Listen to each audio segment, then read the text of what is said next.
Hi, welcome to Perspectives on Faith. I'm your host, Metin Teke. This week we're coming from Hartford Seminary in Connecticut. We have with us today Dr. Ingrid Mattson.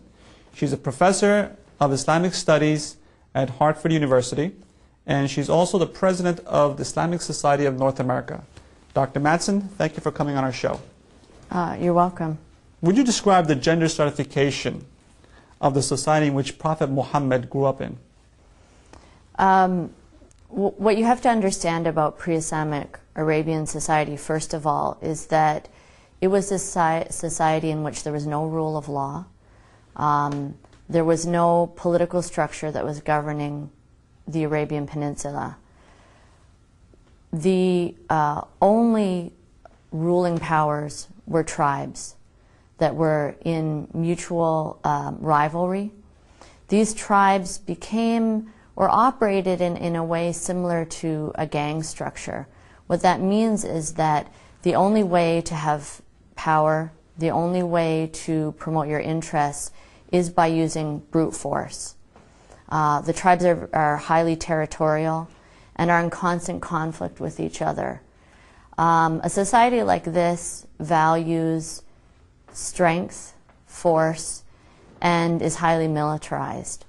What that means is that for women, their position is secondary to that of men, who through their strength and through their violence exercise their will.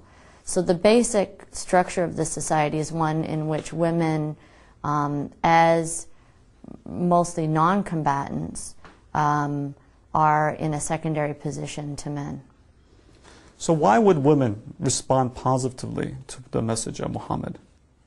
The Prophet Muhammad, peace be upon him, both through his attitude and as the messenger of God, with the Quran that he received from God, brought a message that women are equal to men in their value. And not only that in fact how you value a human being is not through their brute strength, not through their ability to dominate, but in fact their ability to submit themselves to God. So there's a whole different paradigm shift of what makes a human being valuable.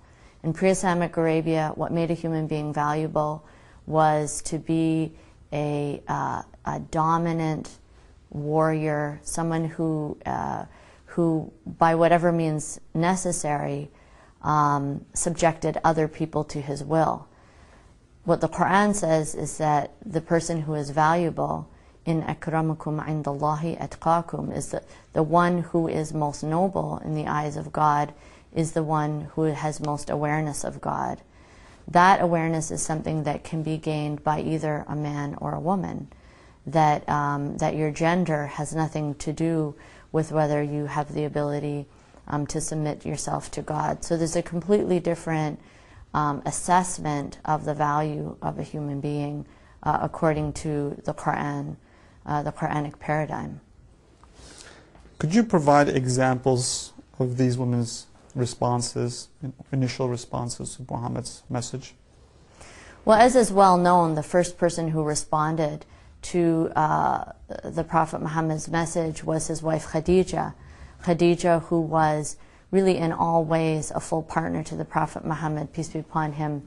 She was a mature woman who was financially independent, who had her professional career, and she and her husband really were in all ways full partners, raising their family, having their business. She knew him, as a woman knows her husband, better than anyone. And when he received the call by God to come and bring this message, she was the first to respond to him and supported him and believed in him. But, it didn't stop there. In fact, women were among the early supporters of the Prophet Muhammad. You had not only women like Khadija, who was a free woman of high status, but a woman like Sumayya, who was a slave woman, who was in a highly degraded position, and for whom this message of Islam was one of her dignity, even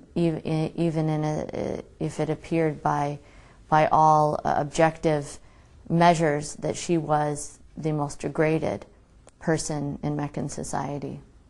How were these women participating in the public realm of Mecca? Muslim women in Mecca experienced hardship to the same degree that men did.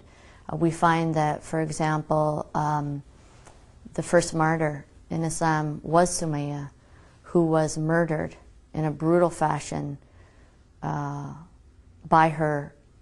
Abu Jahl for being a Muslim. Because there was no recognition in Mecca, in the political order of Mecca, of individual human rights, it was possible for someone, a so-called free man, to kill a slave with impunity. Among the other women were Khadija and the other women of the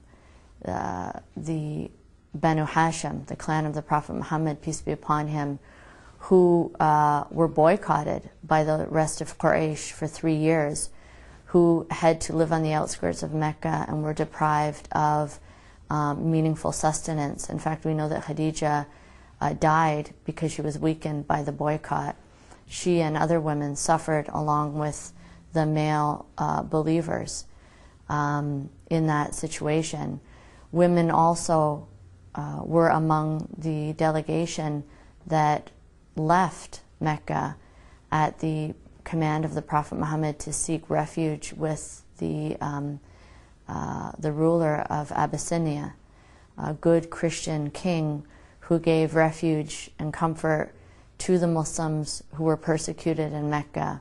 Women were there with the men. So Muslim women were beside the men at all stages in the Meccan period.